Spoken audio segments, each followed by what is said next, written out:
they know this, and why it is that they're trying to pass this bill that says that not transing your kids is child abuse is because it gives the government more power.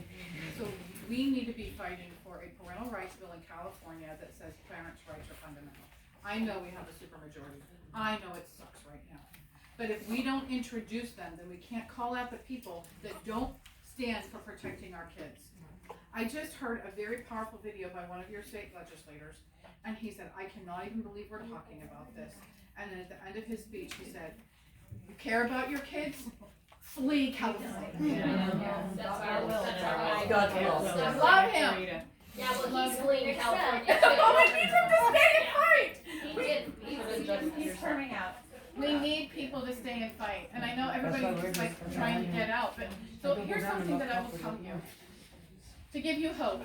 And that is, everybody keeps asking me, why are you spending time, money, and resources in California? It's completely lost. No. And I said, no. If the Democrats had said that in the 70s, we'd still be flaming red. And this isn't about political parties. I want to make that clear. It's about the ideologies that the political parties represent. And there are plenty of Republicans that don't stand on what's on paper. And we need to call people on the carpet for that.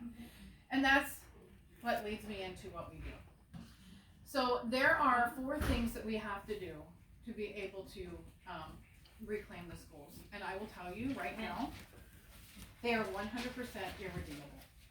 Yes. They are irredeemable. I'm sorry. You need to know this. You need to know what you're fighting. This is the same thing that Hitler used, that Stalin used, and that Mao used to take down their countries. I have all the history to prove it, and we do it. I talk about it in our Mama Bear training. In 15 minutes, you realize that right now in our country, we are living in Mao's China, Hitler's Germany, and Stalin's Russia. And all of the things that they did are the same things that are happening right now by our own government. And teachers unions and all of their cabal that they called themselves the cabal, so we'll just call them that. It's an easier name than anything else you want to call them. And they're all political parties. They're all races, religions, ages, and you can't just lump any kind of group. The only kind of group that you can lump in is evil and good, destroyer and builder, and we need to decide where we're going to be. So the 4 things that need to change.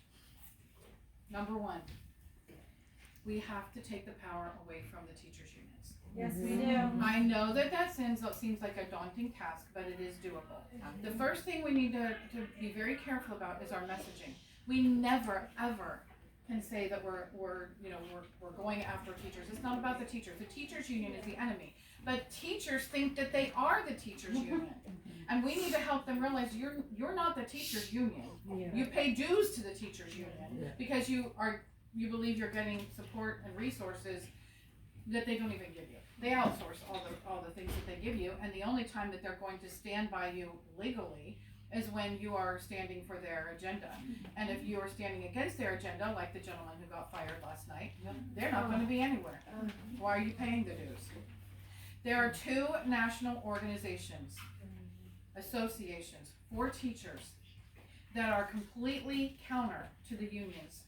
They cost less, they provide more, and they don't bully or intimidate you or lobby against you, your classroom, your students, or your parents, or the parents.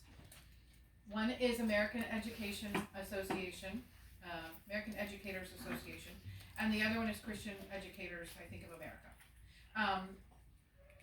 Teachers need to know that these exist. I have a bucket of pamphlets that I take with me everywhere I go. Here's your options. I don't have the Christian one yet. I have to call them and get more because I ran out of theirs. But I have they give me these brochures and like by the thousands, and because their whole goal when you look on their website is we want to increase to 4,000. I'm like, what? You need to increase by 4 million, and we can make that happen. The only reason that they are not a part of that is because they don't know it exists. So we need to make sure that they know that it exists. That takes their power away because where they're getting the majority of their money, yes, they get it from other sources, but where they get the bulk of their money is the teachers who are funding their own oppression. The next thing yes, I'm sorry? So the teacher that opts out of the union is not going to be penalized then?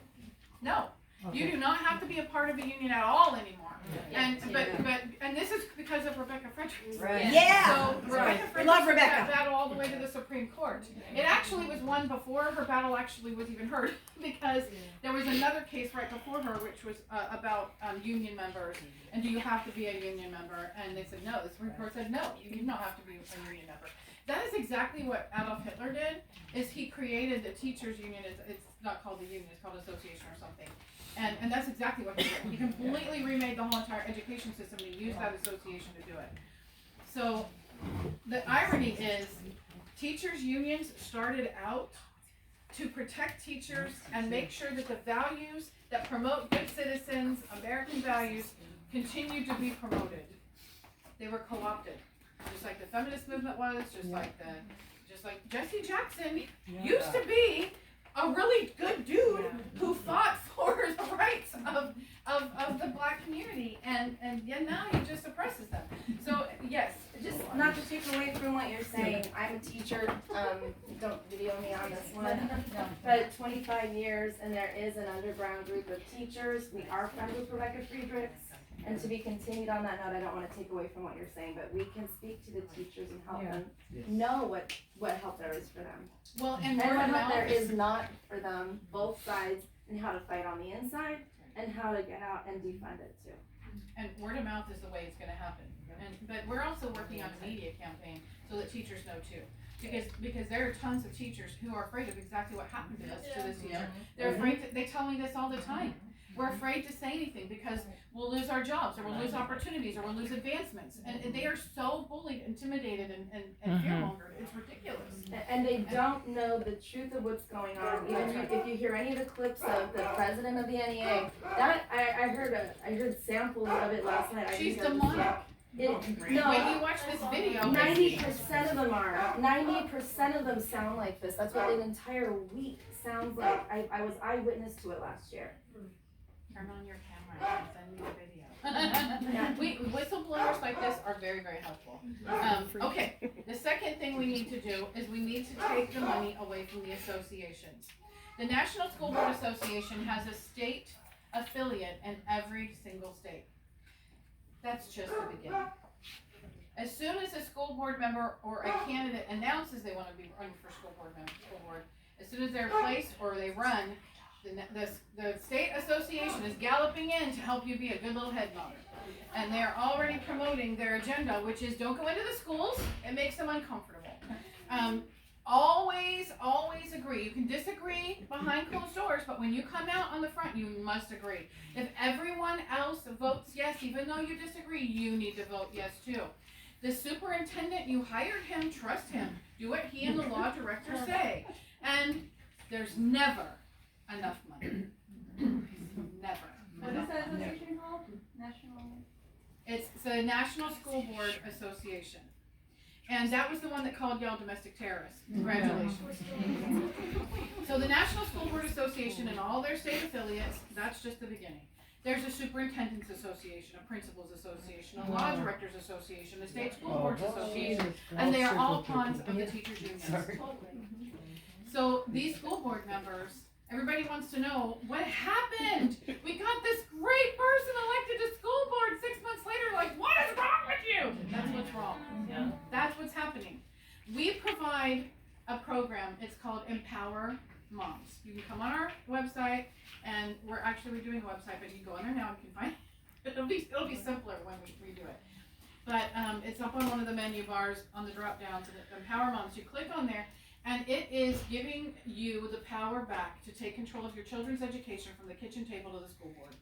Everything from, do you want to pull your kids out, do you want to serve on the school board? So if you want to pull your kids out, we give you the information on how to do it legally, effectively, and all the options available to you. Awesome. If you want to keep them in, we give you tools, ideas, and resources of how to protect your kids and fight against the system while they're in there. And effectively, if you want to run for school board or support school board members, we provide that. We partnered with September Group, which I'm telling you, I've seen all of these programs that have come out, from Leadership Institute to Freedom Works to all of them. And I'm not disparaging them, but you know, there's that quote by Mark Twain that says at the beginning of a battle, the patriot is scorned and ridiculed, but once the battle's won, then everybody wants to be a patriot because it doesn't cost them anything. So you have, when something looks sexy, all these organizations that have been out there for a long time are gonna go, oh, let's do that one too. Well, we've been doing it since I ran for school board in 2003. So it's been different, you know, we've done it in different levels. In 2020, we just launched it full blown and said, we have got to this is just as insane. And what was great about 2020 was I don't have to convince moms anymore, which I had for 2 decades trying to convince everyone what was going on in the schools, and they were looking at me like a helicopter parent with a tinfoil hat. In 2020, they went, what the heck, and started calling us en masse. What do we do? And the first thing I said, 2019, I got a phone call from a mom in Virginia and told me about this book that her 14-year-old had been given by the teacher called Lawn Boy. And she said, do you know what's in it? I'm going to tell you what's in this book. And I said, please don't. I know. And she's like, what am I supposed to do? And I said, I'll tell you what you do. You show up to the school board meeting, and for your allotted 3 minutes, you read the book. And she didn't know anything about school boards or minutes or any of that stuff. So I explained the whole thing to her. That mom lived in Loudoun County, Virginia. And she showed up, and I said, you need to connect with moms in your community. Get other moms in your community. They're not going to believe you. Because who would believe that this is, they're purposely doing this to our children? No one will believe you. They'll call you crazy. They'll call you a helicopter parent. They'll dismiss you. Read it to them. Show them. She formed this committee, and I mean, they went hog wild. And they were the ones that came up with the idea of blowing up the pictures from the books. And these school board members, what happened with that, because this has been going on for over a decade with moms showing up to school board meetings. What made that situation different was, for whatever reason, the media leaked on both sides. And I was like, glory, hallelujah. Expose the evil. And empower parents across the country, and that's exactly what that did. And when they said we're no longer going to have school board meetings, Tyler Oda, this young mom with 2 little babies, who's now our state liaison, she held a school board meeting in her home, and she recorded it and sent it to the school board members. I mean, it's just out of the box, you know? So, how we take their money away is you take their money away. We're paying for our own oppression. The district money is what's paying these associations, every single one of them. So we're encouraging parents to go into the school district, and we can help you with this. Goldwater Institute has a great program that talks about how to do FOIAs. And it is better to do multiple FOIAs than to have a whole list of things on one FOIA, because then that's when they give you the $18,000 bill. So Nicole Solis, who's our state liaison in Rhode Island, she filed 522 FOIA requests in a 2-month period. And the teachers union then filed a legal suit against her. Yes, which so what's the FOIA? Public records request. So you go into the school district and you file a public records request. We actually have the form online that you can download and use. And again, there's a lot of information on our website. We're trying to make it more organized, which is why we're redoing the site. But we have this really great thing at the top right corner that says search. It's right beside the donate button. So the search button, you plug in what you're looking for, and just about it'll pop up. And if you can't find it, call the number. Maria answers. We were very responsive. She's the one who answers the